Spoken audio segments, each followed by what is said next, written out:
Bu cinayet 45-54'tü değil mi? 45-54. Silah hakikaten yazmadı bu.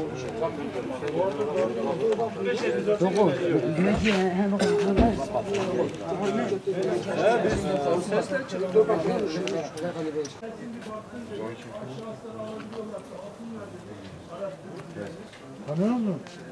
Başkanı çet ki. Boş çok kalır. Vallahi tanıyorum. Tanıyorum tabii. Kim yapıyor parmak izini falan? Şey yapar, Karakol yapar. Rahmetli, Allah göstermesin, rahmetli olsa bile karakol yapıyor değil mi? Kanka bu iş. Karakol, onu bilmiyorum yani. Şimdi öbüründe cinayet falan geldi ama. Öbüründe cinayet mi geldi? Cinayet geldi, çocuklar kaçmıştı.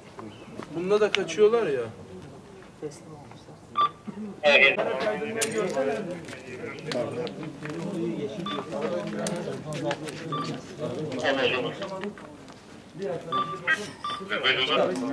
Son ses nereye kaçmıştı zaten? Diğer şu bütün o gün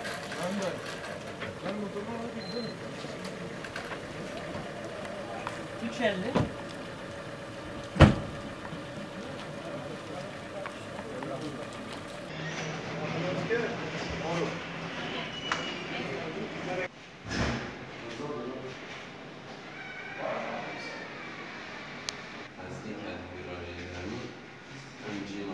Var nöbet on pişiyor.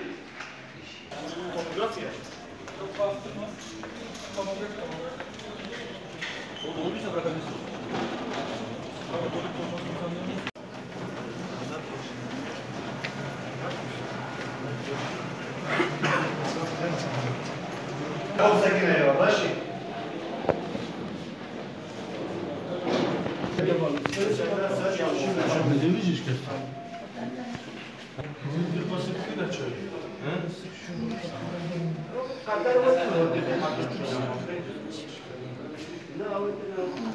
Raşit.